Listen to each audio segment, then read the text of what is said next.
Brevemente, hay un material muy espectacular que se va a compartir con ustedes y seguramente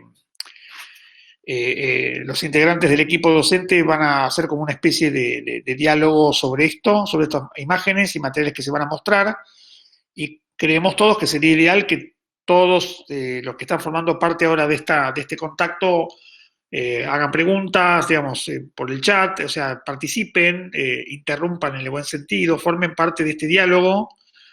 Esto no es ni una clase teórica, ni está en ese esquema, es más bien un compartir materiales y trabajarlo como cuando se trabajan referentes, pero ahora como trabajándolos en vivo. Entonces, bueno, es interesante que eso suceda, así que están abiertas todas las participaciones posibles.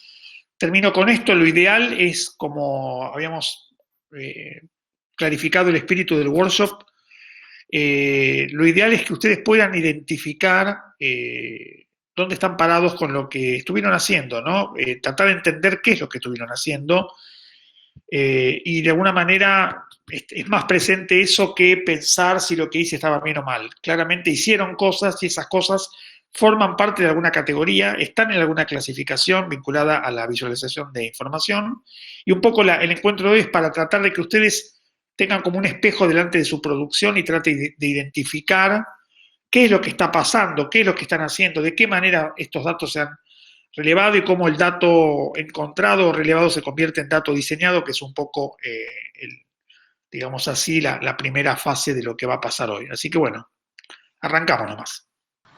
Bueno, como decía Enrique, un poco es esto de ir del relevamiento al dato ya un poco más diseñado. Acá hay un poco una mínima selección de algunos proyectos eh, que fueron subiéndose, eh, donde se empiezan a ver ciertos textos, listados, bocetos de organizaciones posibles, eh, y la idea es ver, bueno, en qué instancia está esto y cómo lo puedo ir llevando hacia a una visualización. Eh,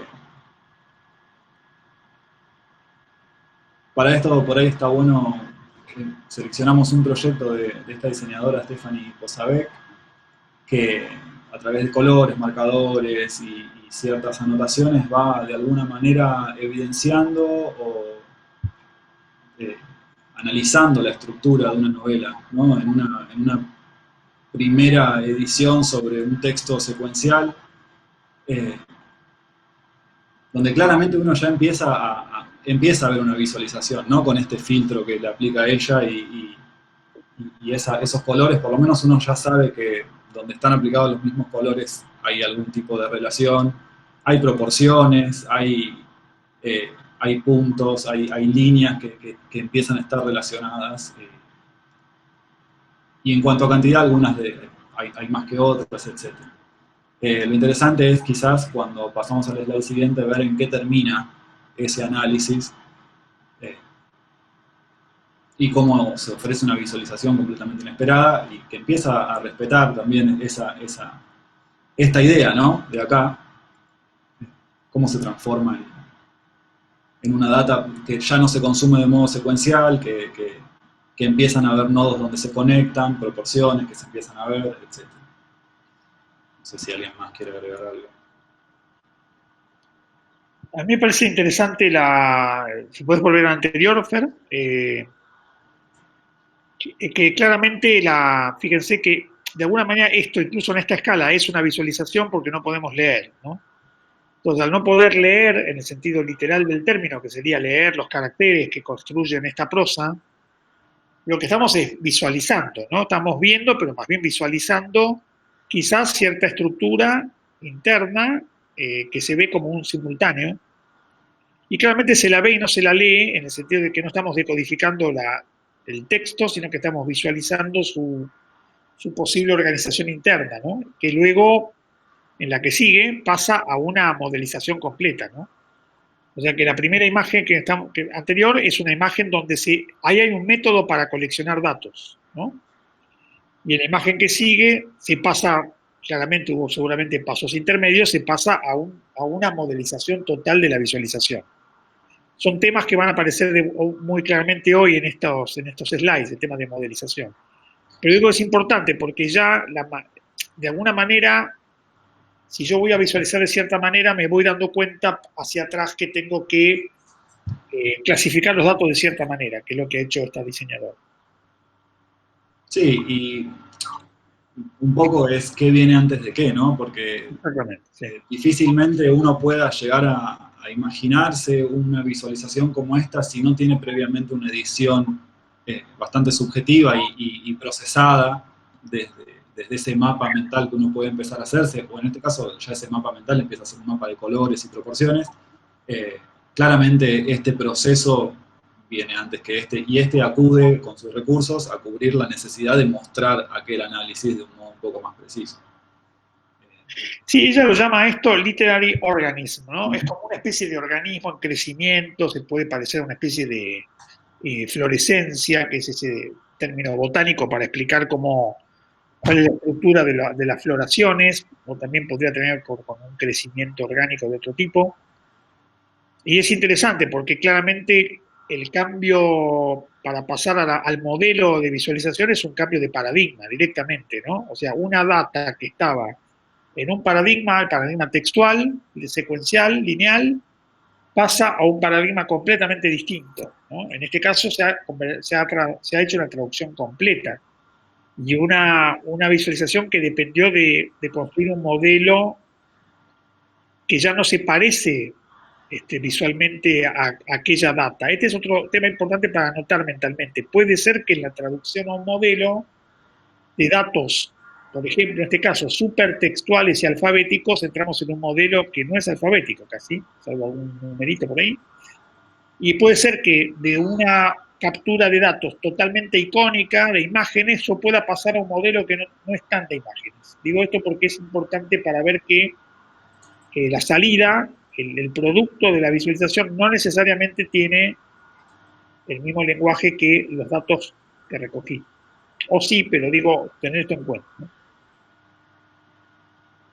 Sí, yo quería agregar una sola cosa del slide de los relevamientos de ustedes, que en realidad son los más, quizás los más secuenciales, o algunos de los más secuenciales que vimos, que tienen como un relato, que por eso también esto de la secuencialidad del relato de una novela, que no es lo mismo si yo empiezo un párrafo que tiene 5 renglones, a si leo un listado, o si ya, no sé, como el que está en la tabla de cortes, ya tiene como una codificación por color, por estos post-its, por cosas que dejo de un lado, cosas que dejo del otro, y bueno, y al contrario, como que es más una agenda que dice viernes 17 de abril, me levanté, me fui, bla, bla. O sea, todo eso yo tengo que leerlo para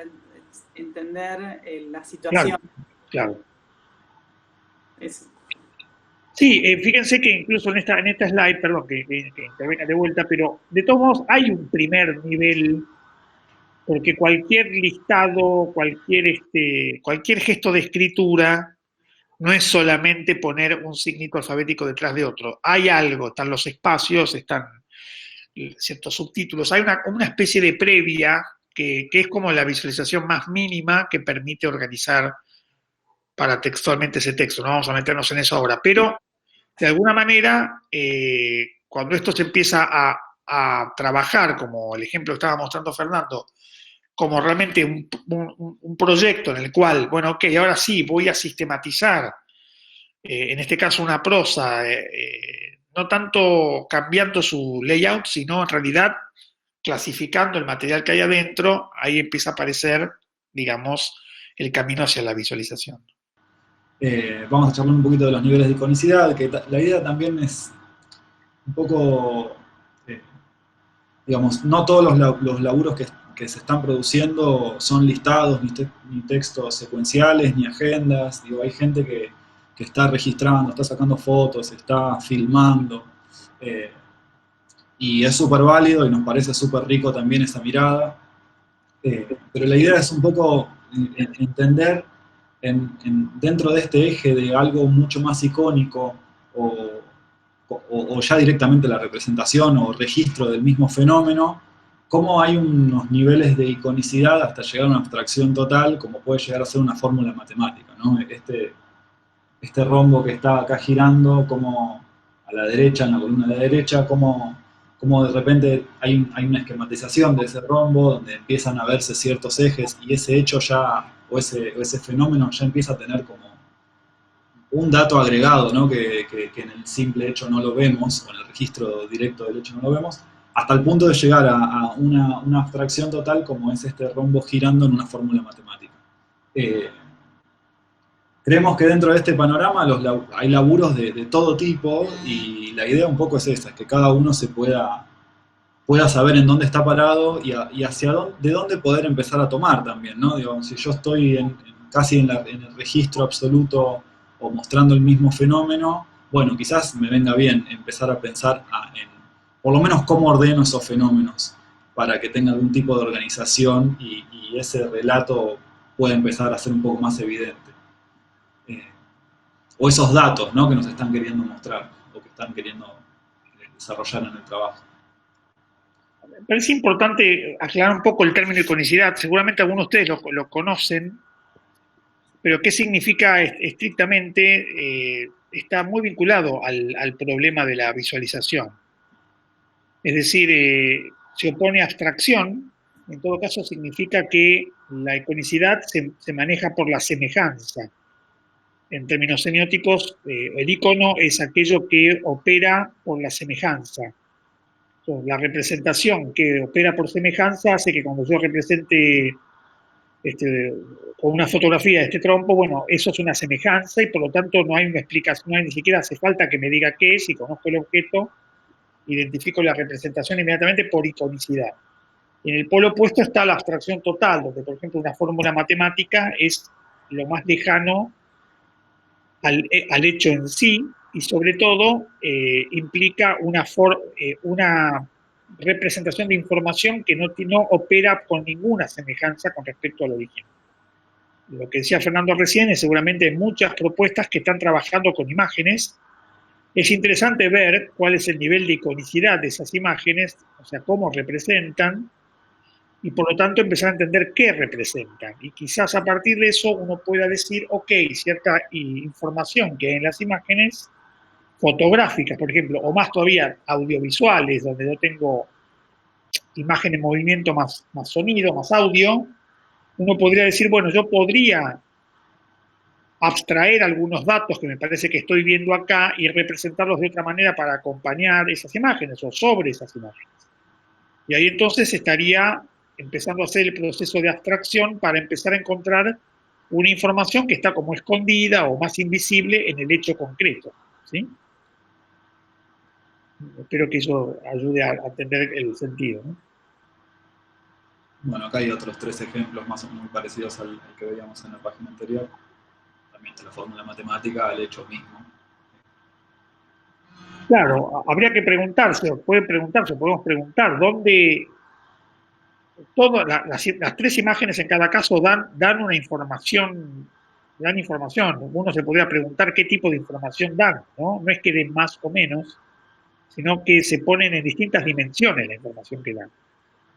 Por ejemplo, en el caso de la planta, ahí abajo, la información atmosférica, climática, orgánica, cromática que da, desaparece completamente en la imagen a la izquierda, ¿no? Donde lo que se está tratando es de clasificar la estructura botánica de ese ser, digamos. Y todo lo demás desapareció, o sea, se perdió mucha información y se abstrajo solo una parte de esa información y se la representa con precisión. Eso es un proceso que suele pasar habitualmente, ¿no?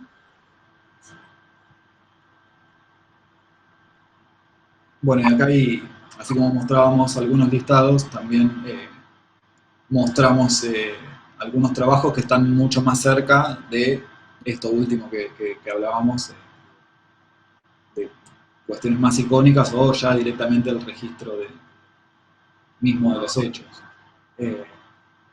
O cuestiones más híbridas, ¿no? También donde empiezan a haber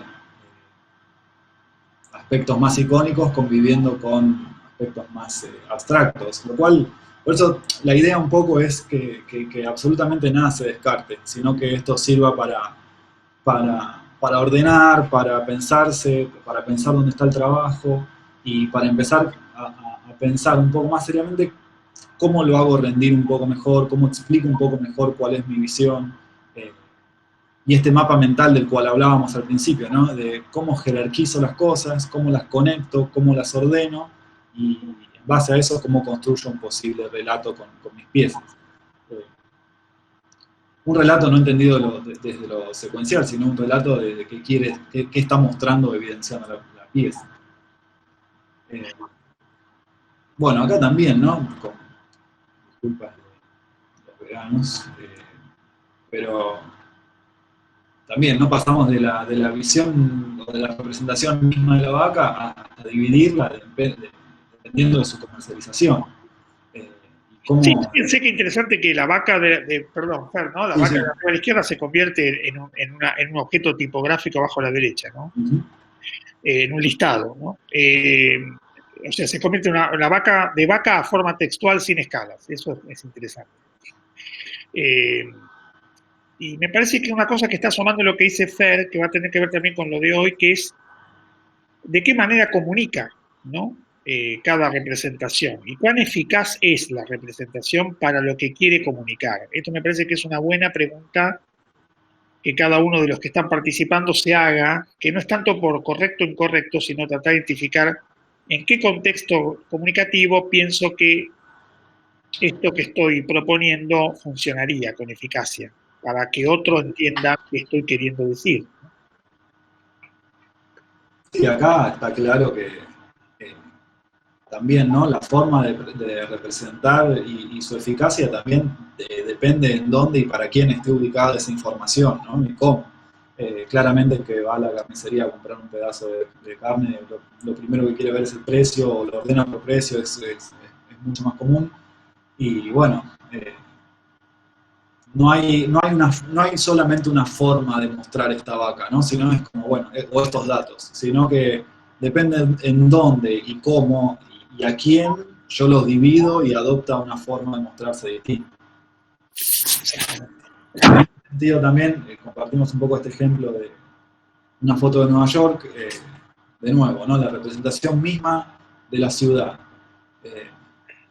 Ya un paso intermedio en donde empieza a haber una axonométrica, ya no es una foto y empieza a dejar los edificios quizás más emblemáticos, más icónicos y los muestra. Y después ya un análisis de esa superficie un poco más visual, en donde ya decide editar y decir, bueno, voy a mostrar la altura de los edificios. Entonces uno empieza a entender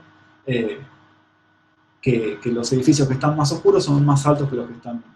Un detalle más, Fer, ¿no? Cuando uno mira el subtítulo dice Building Height and Indirect Measure of Land Value. O sea, en realidad, por la altura del edificio están evaluando el precio del tierra, ¿no? Es interesante, que es una manera muy interesante de medir, ¿no? Pero fíjense que acá se verifica un poco lo que decíamos antes, que en realidad se va a abstraer, es quitar, ¿no? O sea, la información infinita que hay en la primera imagen se vuelve mucho más finita y mucho más controlada en la segunda y muchísimo más circunscripta en la tercera. Subió la abstracción, bajó la iconicidad. Y después de esto tenemos un ejemplo de este fotógrafo. Hacks. Donde también, ¿no? Es una suma de imágenes fotográficas, ¿no? Pero cómo están ordenadas esas imágenes construyen este relato de información. Cómo se toma de esquemas eléctricos este lenguaje para empezar a hacer una síntesis y quedarse solo con la información que a uno le interesa saber, ¿no? Porque uno va por el subte y quiere saber qué estación viene después de cuál, en dónde puedo hacer combinaciones, en dónde me lleva, digo. No sé si me interesa entender cómo es la curva del subte, o cómo. Yo quiero saber en dónde estoy, a dónde voy después, y medianamente qué largo de trayectoria tiene. Pero, de nuevo, ¿no? Como un grado de abstraer o de sintetizar me ayuda a quitar información que yo no es tan relevante y a través de esa síntesis yo la vuelvo mucho más consumible y la filtro. Digo, bueno, esto queda fuera, pero hago mucho más simple esta información que sí es lo que me interesa mostrar y le saco todo el ruido, ¿no? Le saco toda la grasa y lo pongo lo más sintético posible. Sí, acá, perdón, también es interesante explicar un poco el concepto de analogía, porque en definitiva, o sea, la analogía nos sirve para explicar, digamos, un fenómeno a partir de otra referencia. Acá lo que se está tomando es la referencia de los circuitos eléctricos en una ciudad de Londres en donde la electricidad empieza a ser algo sumamente importante. Estamos hablando de 1936. Y bueno, entonces Harry Beck, que es el diseñador, lo que hace es tomar esa referencia de circuito eléctrico para hacer una traducción nueva, una representación visual nueva del tendido de red de subte. O sea, en la primera referencia hay una relación más directa con datos geográficos y en la nueva, que es la que estamos viendo abajo, digamos, se pierde el dato geográfico, como comentaba Fernando, se toma esta analogía de lo eléctrico que tiene que ver con el espíritu de este medio de transporte, ¿no? Y se genera esta nueva representación a partir de, bueno, de esa situación analógica. Sí, esto dice Blanca, es muy interesante porque la analogía, la analogía significa que algo se comporta de manera equivalente. Claramente el circuito eléctrico no es exactamente lo que viajar en subte, por más que precisamente como el subte estaba electrificado, a Beck le pareció que era muy interesante traer ese detalle. Y tuvo la intuición, su momento, su satori, cuando pensó que el circuito eléctrico podía ser una buena analogía, una buena metáfora. Y a la vez es interesante porque eso le permite, esto que llamamos filtrar, tiene que ver también con quitar información que no es relevante y otra maniobra también que hace Beck, para tener en cuenta, digo, son cosas para pensar cuando uno está trabajando en estos procesos, mejorar mucho la codificación de la información. Este es otro dato también importante, ¿no? La información en el primer mapa a la izquierda está codificada, hay colores, hay una cantidad de elementos, claramente, pero tiene un comportamiento codificado, pero también trae otros datos cartográficos, como decía Fernando, que de alguna manera vuelven menos visible, menos empática la codificación. En la versión que hace Beck de esto, la codificación está en un primerísimo plano, los colores, lo tipográfico, las distancias entre estaciones y demás, es lo que él quiere comunicar y entonces encontró una buena analogía y, como pasa con los circuitos eléctricos ahí abajo a la izquierda, son puro código y él le tomó muchísimo de eso en esto. Yo sumo un dato, una anécdota, que hace un par de años estos, como dijo Fer, se fue complejizando y se fueron agregando los anillos de Londres, del centro hacia la periferia, todos datos que en lo geográfico no es que hay un límite de un área hacia otro, o si estoy en la zona 1, en la zona 2 pasa algo que me doy cuenta, pero sí vale para cuánto te cobra el subte, ¿no? Si te pasas de dos zonas o estás viajando dentro de la misma zona. Todo eso se sumó y en un momento llegaron a abstraerlo tanto que sacaron el río. Entonces finalmente se perdió toda referencia geográfica y la gente misma se quejó de esto y como que volvieron a ponerlo, incluso como está hoy en día, que es muy también no tiene tanto dato de las vueltas que da el río realmente, lo que es geográficamente si lo vemos desde una cámara satelital, pero aún así la gente lo quería para saber, bueno, yo no me doy cuenta si estoy en el subte, si estoy pasando por abajo del agua o no, pero me interesa para saber ubicarme en la ciudad que esté esa referencia. También con la situación del subte de Londres empezaron a interesarse más por la interrelación entre las propias estaciones y con el mismo objeto a mostrar, y no tanto con la ciudad en la que está emplazada. Eso también es uno de los datos que decidieron dejar afuera, empezar a hacer más relevante la interrelación del recorrido que yo hago bajo tierra, y necesitaron acallar la ciudad. Esto tiene que ver con lo que hablamos al principio de contextos de comunicación, ¿no? La eficacia se mide por el contexto donde determinada visualización funciona. El viajero de subte necesita una comunicación eficaz en un plano y las otras no le interesan. Y en este caso, por eso, podemos decir que este mapa, que fue el arquetipo de todos los mapas de metro del mundo, lo es porque tiene una eficacia de comunicación muy alta, porque tiene muy claro cuál es el contexto de uso de esto. Esto también puede servir para pensar, como decíamos al principio, para dar un pasito más, pensar en qué contexto hace sentido mis visualizaciones o mi representación. Creo que todos conocemos la idea del árbol genealógico y esta idea de organización por ramas, ¿no? Y cómo de repente también estos grados de iconicidad también se van abstrayendo y también cómo se adopta o cómo se puede adoptar este modelo de ramificación de información, ¿no? Esa es claramente, antes veíamos una analogía con el sistema eléctrico y ahora por ahí vemos una analogía con el sistema o con algo mucho más natural, más tomado de la naturaleza. Y creo que ahí también queda claro el rango o la amplitud de las posibilidades que nos dan las tecnologías. Podemos tomar funcionamientos, comportamientos de cualquier otro universo que nos permitan a nosotros servirnos de soporte para nuestra información o para la forma de filtrar nuestra información. Y otra vez la idea de que el modelo, digamos, no necesariamente traduce en una literalidad lo que sería su original, ¿no?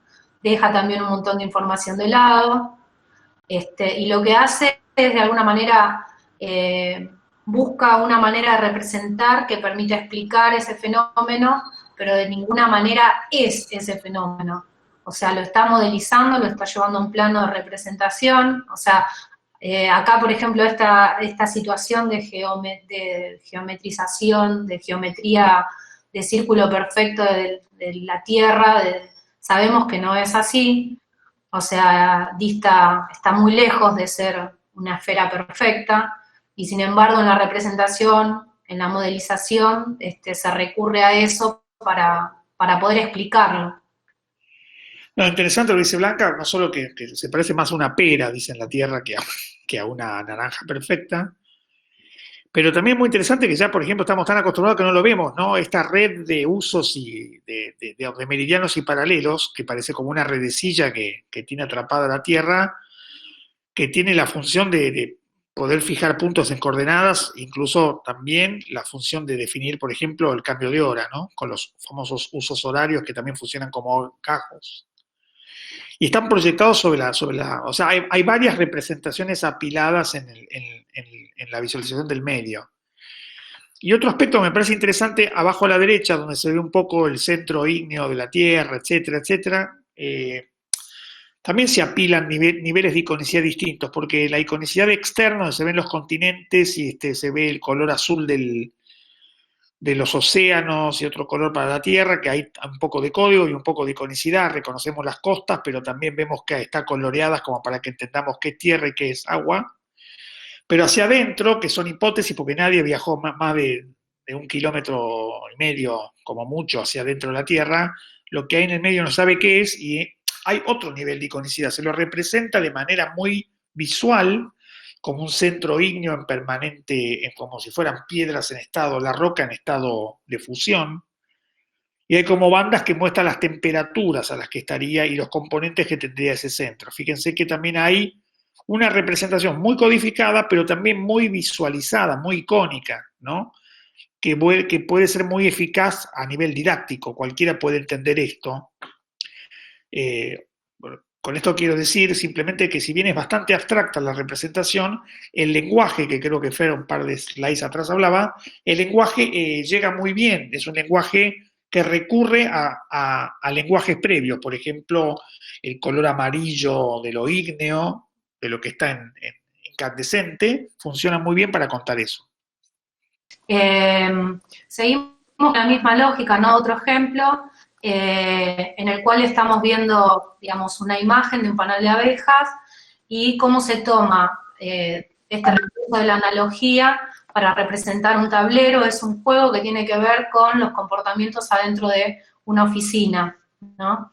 Entonces hay varias, como estos puntos en común, ¿no? O sea, la conducta de las abejas en el panal, las obreras, y cómo esto también se lleva a, bueno, lo que implica un trabajo de labor en un trabajo de oficina, las jerarquías adentro de un trabajo de oficina, esta estructura de organización de panal, los hexágonos, y cómo utilizando este recurso, esta metáfora y demás, se toma para poder explicar las conductas y los comportamientos de esta labor, de este trabajo, adentro de este ámbito de la oficina, se toma esta analogía de los comportamientos adentro de un panal o dentro de la estructura de un panal.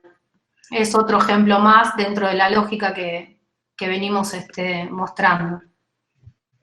Me parece interesante, completando lo que dice Blanca, que la imagen de la derecha, la del juego, si la analizamos un poquito, tiene muchos niveles de la escala de iconicidad y abstracción. Tiene momentos muy abstractos, que son netamente textuales, donde se pone el nombre de algo, momentos más intermedios, que son los hexágonos, que van definiendo cada uno de esos casilleros, y momentos muy icónicos, que son las imágenes esas, ¿no? Del trabajo, de la oficina, etcétera, y todo junto está colaborando en el mismo plano. Es interesante ver este ejemplo como un ejemplo híbrido también, ¿no? Donde conviven más de un nivel de visualización y una forma de visualización en un modelo que las articula a todas.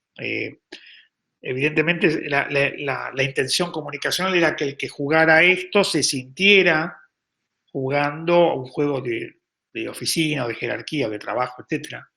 Y entonces las imágenes muy icónicas ayudan a crear ese clima. Ahora bien, el juego en sí tiene un nivel de abstracción grande porque necesita ser muy claro cómo se juega, los colores, las reglas, etc.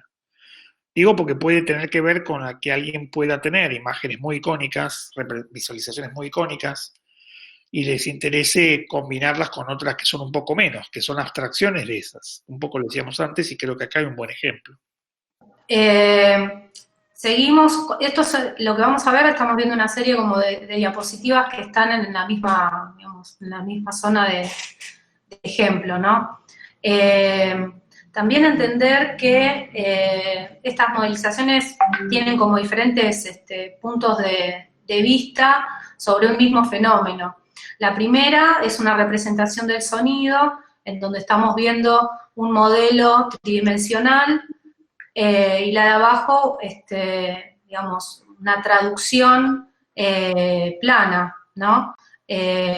Después también el fenómeno, por ejemplo, del viento articulando en las ramas de los árboles, y bueno, lo que se hizo fue atar unos marcadores en las puntas de las ramas, y lo que se ofrece es como una visualización del movimiento que van realizando esas ramas a partir de cómo van articulando con el viento. Entonces, entender esto, que un fenómeno puede ser representado de diferentes maneras, teniendo en cuenta como diferentes puntos de vista, y en realidad no existe una forma correcta, sino que hay que entender, o por lo menos entender en qué lugar, o desde qué lugar se está hablando, ¿no? Blanca hizo, varias veces mencionó la palabra fenómeno, que me parece que a lo mejor es interesante decir un par de cosas más sobre el fenómeno, ¿no? Porque en general vivimos en un mundo de fenómenos, algunos son muy evidentes y otros mucho menos, y el fenómeno en general son acontecimientos, ¿no? Son situaciones dinámicas. Me parece que, bueno, todo este workshop vinculado con nuestro Usted está así, tiene mucho de fenómenos, fenómenos de vivir encerrado, fenómenos de cambiar rutina, fenómenos de otro tipo de contactos de otra manera, y evidentemente el pasar del fenómeno a su comprensión, a convertirlo en información, a visualizarlo, es muy importante, porque claramente estamos atravesando un fenómeno macro lleno de microfenómenos, y como tales los fenómenos en general se experimentan, pero son difíciles de analizar. Y ahí es donde aparece otra importante razón para visualizar, ¿no? En el caso de la imagen que estamos viendo ahora, pertenece a una artista que se llama, bueno, Natalie Nievach. Articula tres por un lado, aspectos musicales, climáticos, y lo que hace es genera estos modelos tridimensionales que son representaciones de los datos que ella va absorbiendo de, por ejemplo, resultados de relevamientos de clima, ¿no? O sea, toma los datos de software que relevan los diferentes fenómenos climatológicos, después hace una traducción gráfica, después termina llegando a esta representación tridimensional. Bueno, ahí en la obra de ella también trabaja algunas articulaciones con los sonidos y demás, no está ejemplificado en esta diapositiva, pero es interesante este pasaje, ¿no? Como esta modelización, o sea, el dato, ella parte de un dato duro, digamos, que le ofrece un software, y después genera una representación gráfica y después esta traducción al modelo 3D. Y cada instancia ofrece como información diferente también, ¿no? Una nota al pie de este ejemplo tan interesante es que, como decía Blanca recién, del dato duro, incluso un dato que seguramente se organizó y se mostró digitalmente, esta persona lo que hace es traducirlo a una representación manual, lo cual también nos permite distinguir entre el contenido y la forma en que se organiza la información y el lenguaje de representación, el estilo de representación, en ese sentido, con cuáles son las herramientas y demás. Muy interesante, como un dato muy duro sigue siendo preciso, pero su representación es más blanda, más empática, ¿no? Más manual, y eso le agrega otra capa comunicativa al elemento. Uh-huh.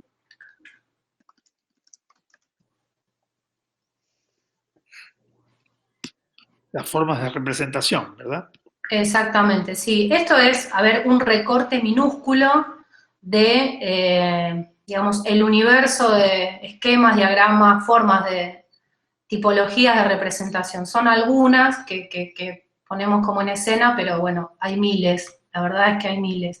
Hay miles, digamos, aparte de esta categorización que se hace acá, o sea, por ejemplo, el mapa de tránsito, el gráfico de flowchart, el sociograma, la línea de tiempo y demás, podríamos llegar a decir que están como en un estado puro o de tipología, de esquema. En realidad, esto se sigue complejizando y por eso digo hay miles, porque en realidad hasta podrían empezar a mixturarse entre sí, y ahí estaríamos en un nivel de complejidad mucho más elevado. Pero es como para que tengan un pantallazo de, bueno, ¿cuáles son todos estos modelos, estas tipologías de modelos, a partir de los cuales yo puedo empezar a representar? Nada más que eso. A mí me parece muy interesante perdón, Blanca, sí, por ejemplo, históricamente cuáles fueron las primeras? Las primeras de todas seguramente es el diagrama de matriz. Esas tablas existen casi de la antigüedad, el matrix diagram. Y seguramente las que siguen son todas las que lo llaman representación por diagrama o visualización de tortas, por ejemplo, multilevel pie chart, o el de barras, que en realidad el de tortas empezó en el siglo XVIII, el de barras después vino bastante seguido, y habitualmente se usan mucho en el periodismo, y cualquier economista lo usa y lo puede mostrar. Después hay otros más recientes y me parece interesante, ¿no? Como el mapa de tránsito, que tuvo que ver con con el gran desarrollo de Beck, el flowchart, que tiene que ver con los circuitos eléctricos, y por ejemplo el mind map, que está al final, que tiene que ver en realidad con esta lectura más cibernética de conexiones, y se parece mucho, por ejemplo, a un software, el Grasshopper, que trabaja como con capsulitas que se conectan con cables. Y de alguna manera también representan maneras de comunicar y lenguajes en sí mismos, como por ejemplo el Exploded View Drawing, que es como nosotros llamamos axonométrica explotada. Es muy interesante, porque no solo son tipologías, sino también tienen que ver con, bueno, lenguajes visuales enteros, ¿no? Que uno puede aplicar y, como decía Blanca, combinar y mixturar. Ahora, a continuación, lo que vamos a ver es, por ejemplo, dentro de esta tipología, como puede ser el de distribución o de red o de mapa de ciudad, o sea, como algunos ejemplos, ¿no? Simplemente es eso, vamos a pasar, son una serie creo que de 5 o 6, vamos a pasarlas con cierta velocidad. En realidad no hay mucho para comentar, más que puedan ustedes ver que de repente a partir de esta situación de tipología, o sea, cómo surgen algunos ejemplos, ¿no? Claro.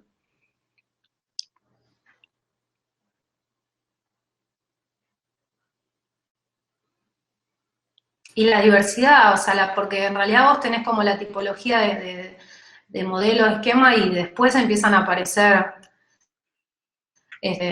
no sé, empieza a contar, es otra zona en la que vamos a entrar dentro de una semana, que tiene que ver con, bueno, cómo están construidos, ¿no? Aspectos más estéticos, tipográficos y demás, que empiezan a ofrecer otras calidades y cualidades visuales totalmente distintas, por más que se esté dentro de la misma tipología de esquema.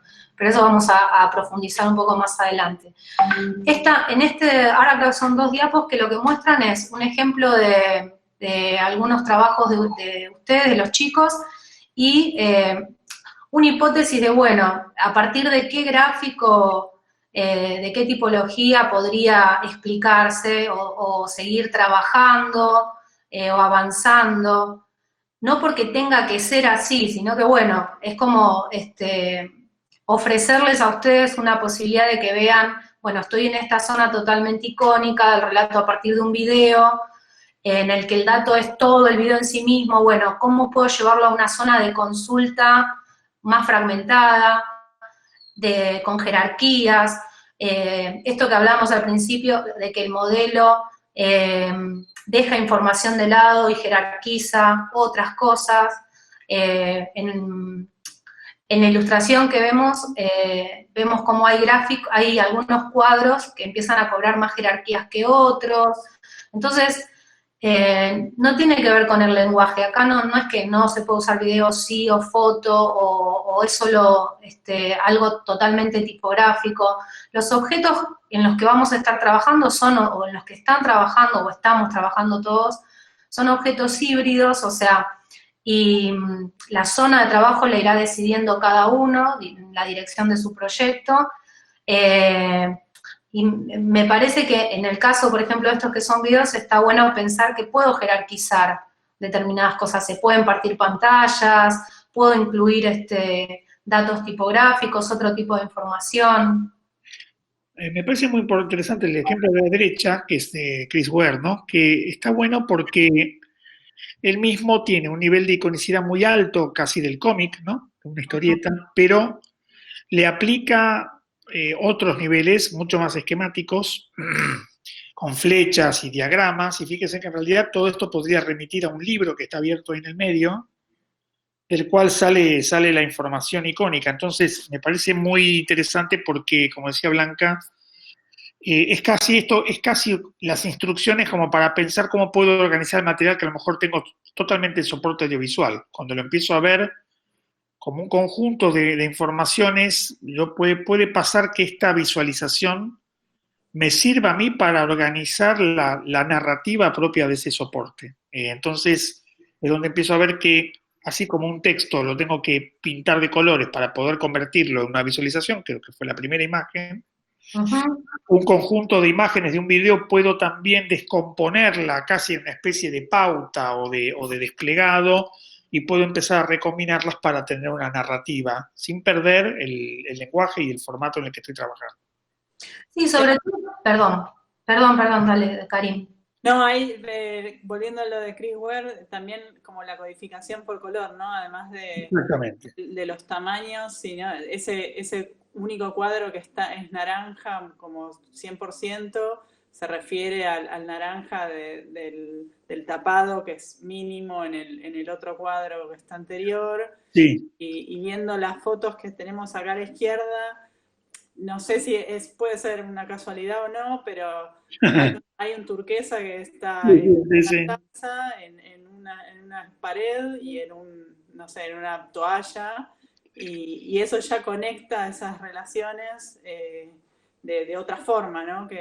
Claro, maneras de leer esas imágenes, ¿no? Y fíjense que al leerlas microscópicamente, como hace Chris Ware, aparece un dato que me permite desplegar otros, ¿no? Meterme adentro de lo que hay en ese bolsillo, lo que sea, ¿no? Me parece que está muy bueno para pensar cómo se puede organizar una narrativa que no es textual en origen y empezar a entender sus propias lógicas. Es un lindo ejemplo todo esto.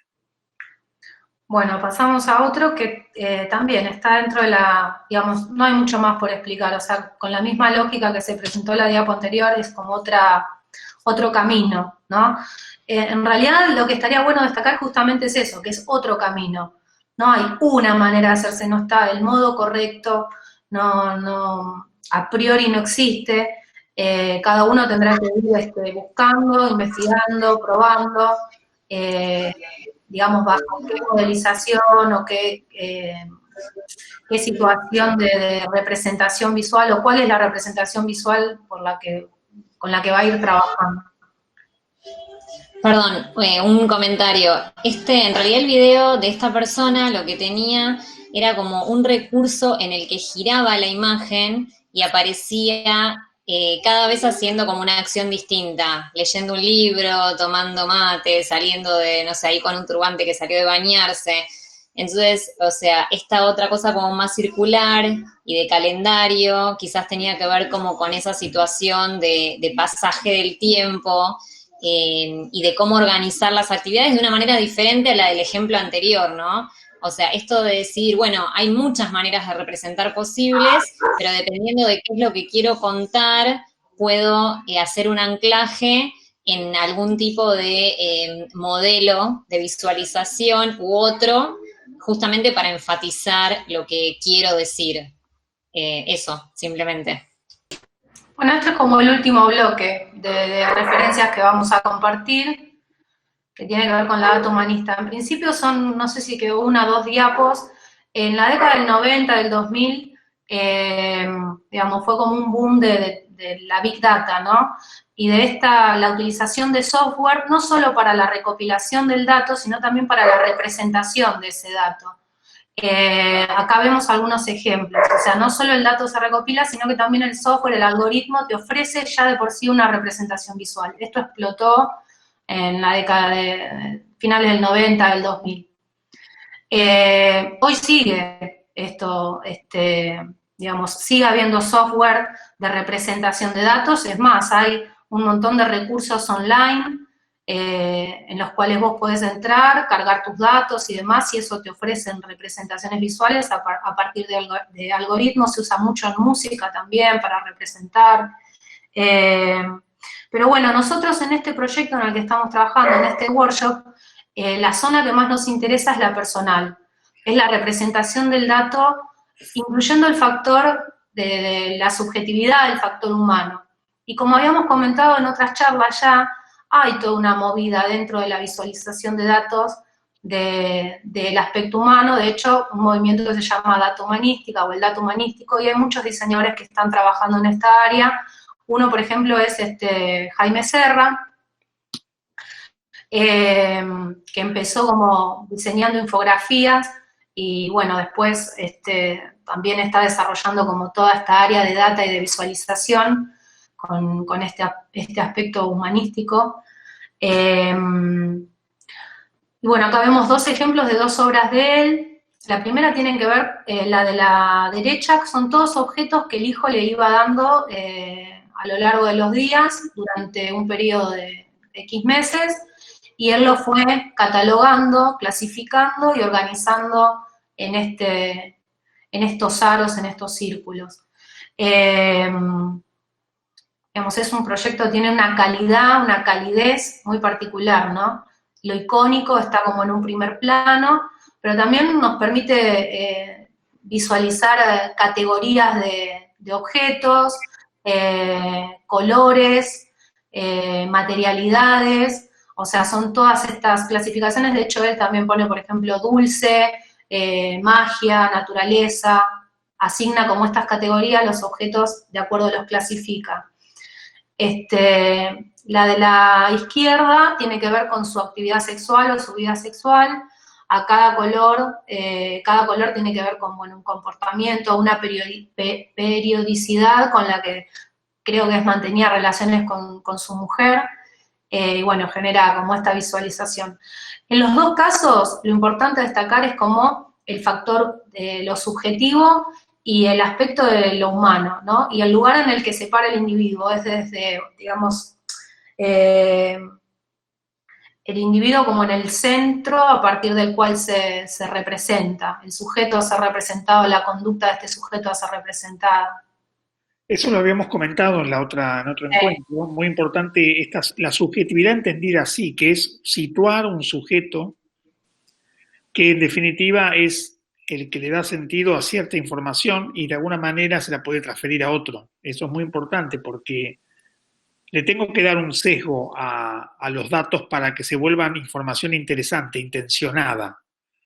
Y me parece que todos los ejemplos de Serra son muy buenos en eso, ¿no? Que realmente algo que podría haber sido totalmente trivial o olvidable, sobre todo el de los datos de los bolsillos de su niño, se vuelve importante porque se lo registró como la actividad de un sujeto, en este caso su hijo y lo que coleccionaba. Entonces es muy importante situar subjetivamente también la información para darle un condimento, para volverla intencionada e interesante. Sí, igualmente a pesar de que es subjetivo, no deja de ser algo que uno le ofrece a otro, ¿no? Que es un registro para alguien más. Creo que, por ejemplo, en el caso de Jaime, no es que nos interese particularmente los datos de su actividad sexual, pero uno al ver esto, incluso uno puede volcar sus propios datos o llegar a otro tipo de reflexión o conclusión. Exactamente. Mientras tanto, leo un comentario, dice: quiero resaltar más que nada la importancia de la masividad de la recopilación de datos. Es repetir quizás un poco lo mismo, pero es necesario tener una buena cantidad de información desde el relevamiento para hacer tales representaciones. Esto es... Bueno, sin dudas, ese comentario es totalmente acertado. Sí, es importante. Aparte, estamos hablando de que cuando uno elige un modelo, por ejemplo, deja cosas de lado. Si vos no tenés un volumen de información que te permita descartar, o sea, estás ahí como en una situación media problemática. Sí, el volumen de información es importante. Para seguir, así vamos cerrando un poco y que esto no se haga tan extenso, vamos a compartir un par de referencias más que también tienen que ver con esto de la data humanística. Es una experiencia que se llama Dear Data, la habíamos comentado también en una charla anterior. Es de la diseñadora Giorgia Lupi y Stephanie Posabek. Lo que hicieron es, durante un año, compartieron postales todas las semanas. Cada semana tenía un leitmotiv, digamos. La primera semana, que son estas postales que estamos viendo, tiene que ver con el tiempo. Bueno, cada una releva qué es lo que hace, aspectos que tienen que ver con su temporalidad, la traducen a una representación visual y se le envían desde Nueva York a Rusia. Esta es la semana 15, que tenía que ver con cumplidos, o sea, palabras y cumplidos que recibían o que ofrecían a su entorno, ¿no? Es un proyecto que, bueno, es bellísimo, está en una orden de una producción analógica, me refiero a lo manual. Tiene una calidad muy digamos, muy bella, es proyecto muy bello desde lo que propone gráficamente, y es muy interesante desde justamente esto, ¿no? El relevamiento de datos tan personales y las representaciones visuales subjetivas que ellas realizan de esto. Sí, y también lo interesante de esto, y como para también pensarlo un poco, es cómo en el dorso de la postal tiene empieza a tener también la descripción de cómo se usa.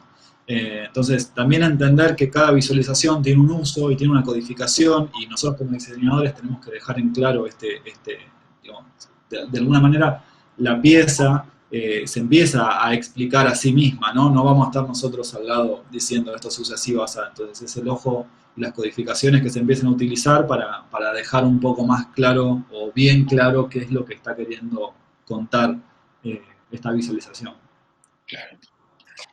Bueno, y ahora son unos ejemplos de un estudio de diseño español que se llama REA Comunicación.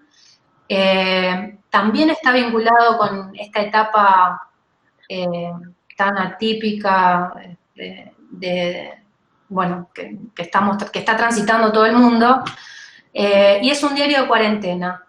Estas columnas se publican, si no me equivoco, en un periódico español. Ellos tienen un registro de esto en una web. En este caso, la que estamos compartiendo tiene que ver con, bueno, haciendo alusión a la famosa película de La ventana indiscreta, lo que se ve, lo que ve por la ventana, ¿no? Entonces asignan categorías a cada uno de estos íconos, como la persona que pasea a su perro, el vehículo, la persona paseando, agentes de policía. Eligen estas categorías y a lo largo de una línea de tiempo, cómo van apareciendo estos diferentes personajes a lo largo de las horas. Hay otra serie de ejemplos también. El primero, el número 14, tiene que ver con cómo fue apareciendo la noticia del coronavirus en las diferentes páginas del periódico. O sea, cómo fue cobrando protagonismo.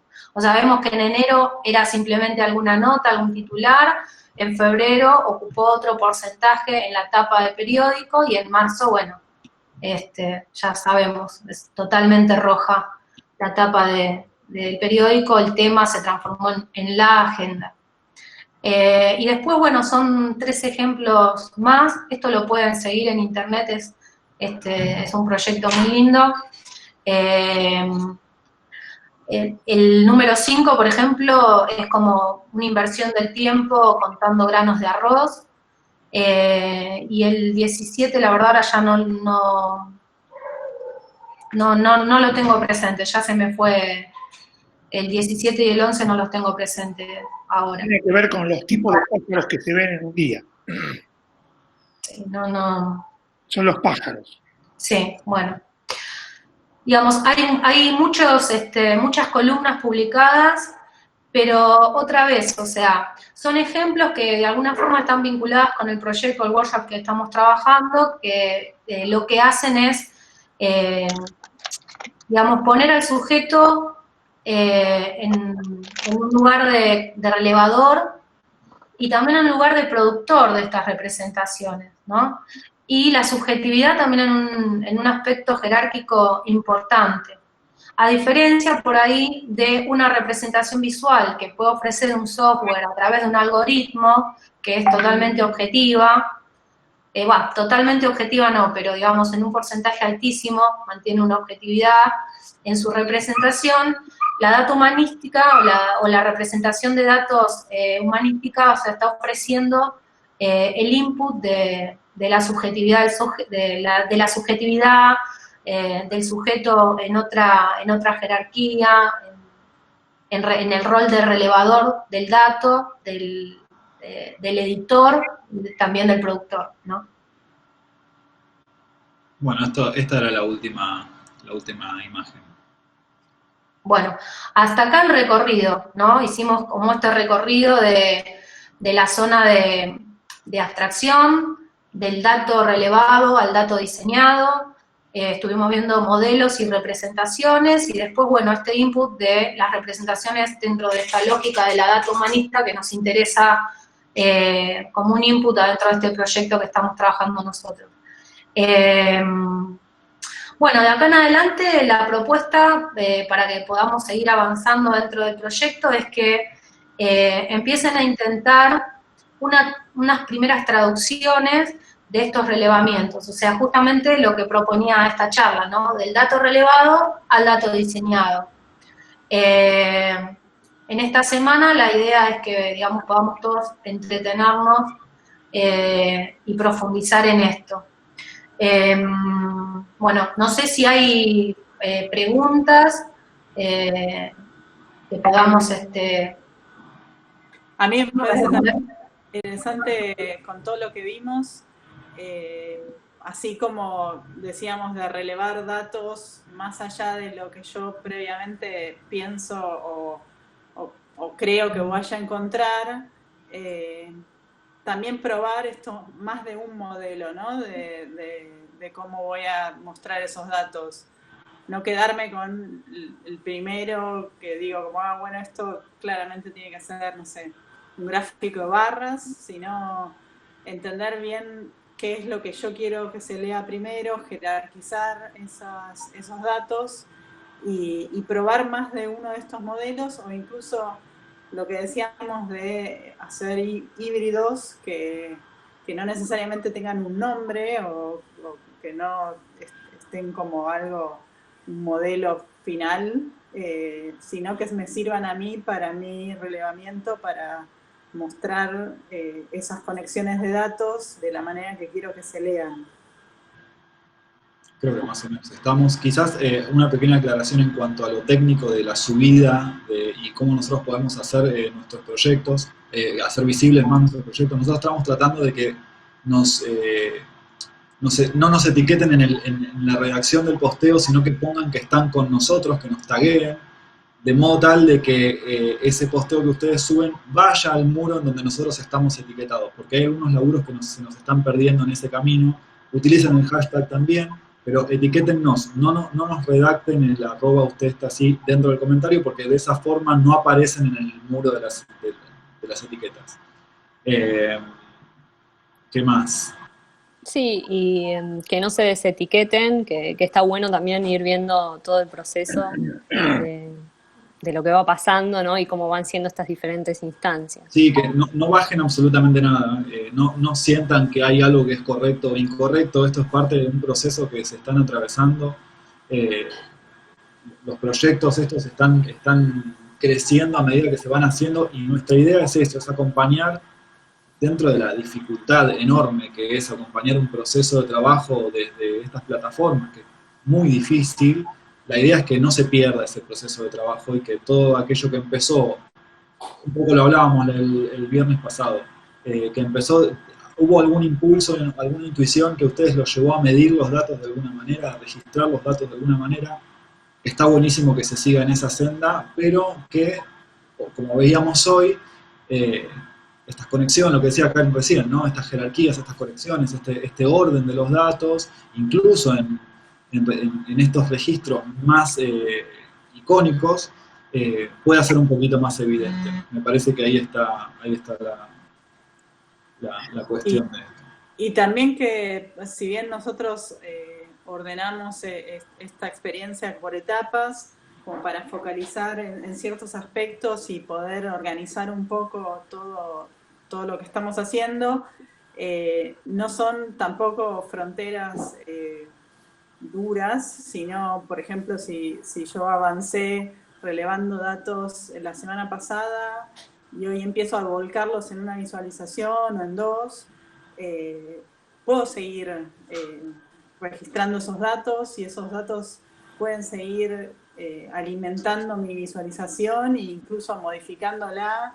Es algo bastante orgánico, no es un Excel de ventas de una empresa que empieza el día 1 y termina el día 30, sino me parece también interesante esto para ver que todo va variando un poco como según yo lo esté mirando, ¿no? Entonces esta semana puede darme, no sé, los datos contrarios o o algo que me sume algo más a mi visualización y no es que lo tengo que dejar afuera porque ya fue la etapa 1, pero bueno, sí esto de tener en la cabeza que ya tengo que buscarle como una forma.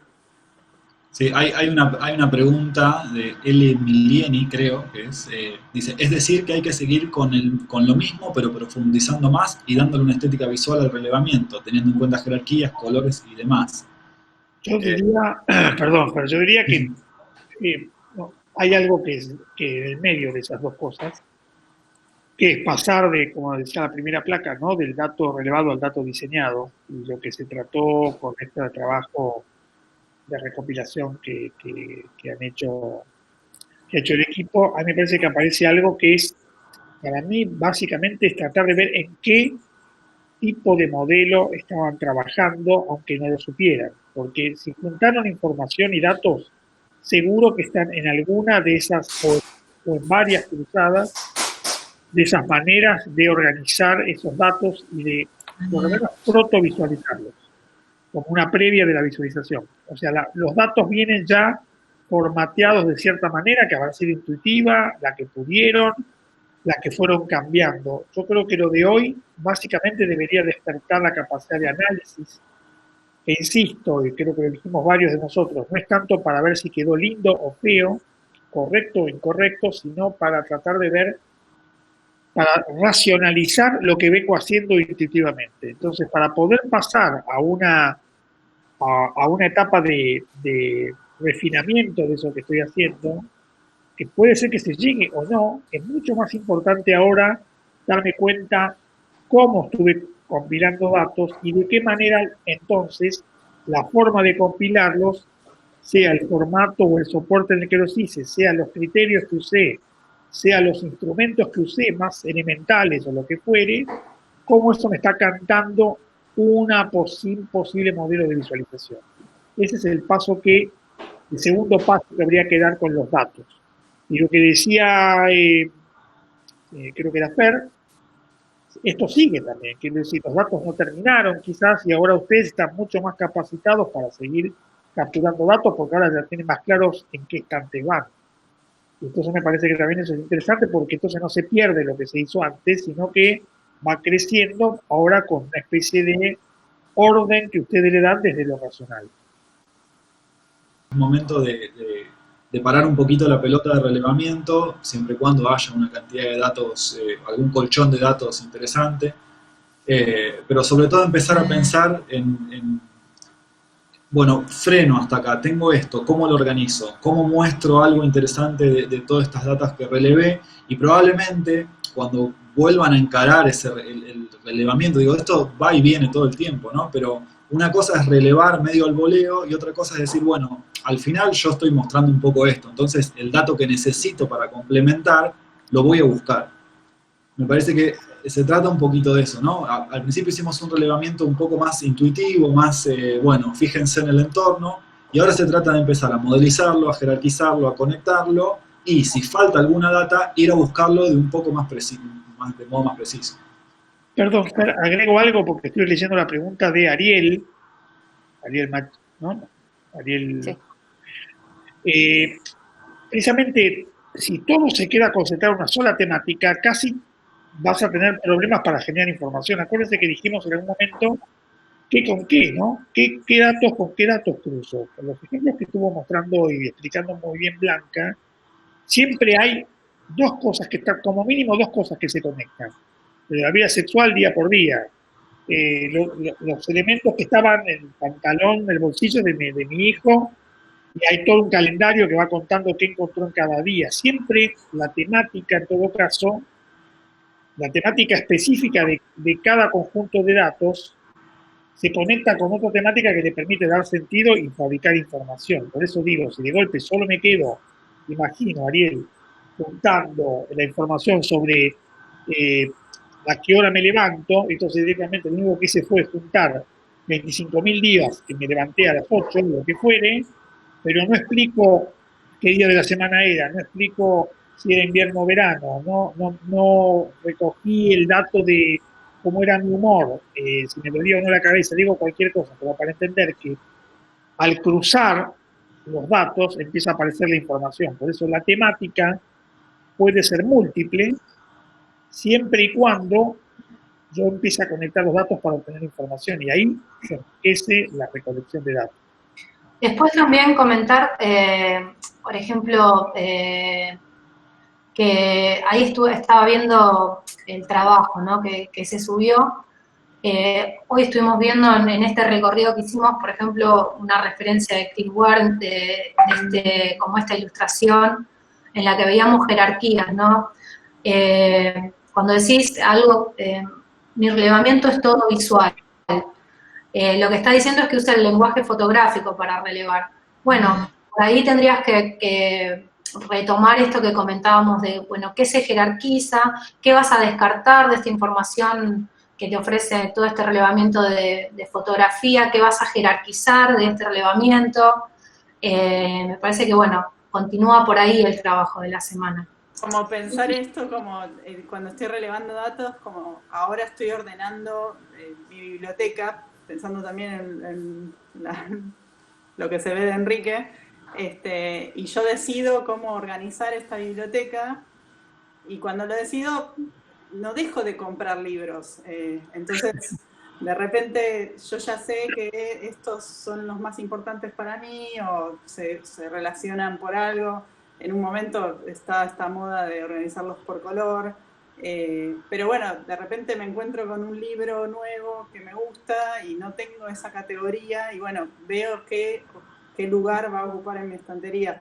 Es una metáfora bastante básica, pero pensando en esto de si dejo de relevar datos, si agarro estos datos y solo uso estos, eso hay que ver también, ¿no? ¿Cuántos datos tengo para qué biblioteca o de qué manera va a estar organizada mi biblioteca? Si quedan pocos libros, si es demasiado, si dejo algunos afuera, si no me interesa estos datos que recolecté, entonces dejo todos estos afuera de mi biblioteca. Nada, esto como que es algo medio dinámico de, sí, ponerme a decidir dónde van, pero estar abierto a esto, a descartar o a sumar en relación a otras cosas. Creo que hay una más de Augusto que dice, los recursos son libres siempre y cuando la identidad tipográfica sea la predominante. Me parece que es algo habíamos comentado, creo que él asocia recursos al lenguaje, ¿no? Claro. Y si estoy equivocada, que me corrija. Ya hablamos, ¿no? Como de que a nivel lenguaje o representación, o sea, dentro de los grados de iconicidad y abstracción, estamos en una zona bastante amplia, ¿no? Ofreciendo amplitud para que ellos trabajen. Por supuesto que nos interesa el área de lo tipográfico porque es nuestra asignatura, pero no por eso vamos a, digamos, tienen que descartar lo relevado a través de videos o lo relevado a través de imágenes. En todo caso, empezaría a pensar en representaciones que puedan mixturar y a partir de ahí ver qué tipo de objeto visual se va construyendo. Sí, y con cierto adelantamiento de lo que probablemente estemos charlando un poco la semana que viene, pero me parece que la pregunta un poco amerita. Digo, la tipografía como un recurso para codificar, para conectar, para jerarquizar, no como único elemento, siempre pensando en que la tipografía va a estar conviviendo, podría ser con videos, podría ser con fotos, podría ser con un esquema más plano y más vectorial, digamos, pero tanto el texto y la tipografía como el espacio y la estructura del espacio son elementos que, digamos, si bien es complejo, pero son elementos que tenemos que empezar. Todo lo que pongamos en esta pieza va a estar diciendo algo, porque está ahí, porque está ubicado en algún lugar o porque está etiquetado o catalogado con cierta función. Bueno, la tipografía también, digo, es una herramienta que tenemos y obviamente que nos interesa que también empieza a complementarse desde ese lado. Yo creo que, con respecto a lo que dice Fernando, que me parece importante aclarar que el espíritu de este workshop siempre lo pensamos como un espíritu de de una experimentación cruzada, híbrida, ¿no? Donde convivan varios regímenes de representación. Yo diría con respecto a lo tipográfico, que por supuesto es el alma de nuestra materia, que hay maneras también de organizar, vamos a decir entre comillas, tipográficamente las imágenes, porque lo tipográfico por definición implica un sistema codificado, donde se codifica no solo la forma de los signos, sino también el estilo de estos signos, sino también el tamaño de estos signos. Si uno empieza a pensar que lo tipográfico es un acto de ordenamiento sistemático, eso también se puede aplicar precisamente al trabajo incluso con imágenes u otro tipo de objetos.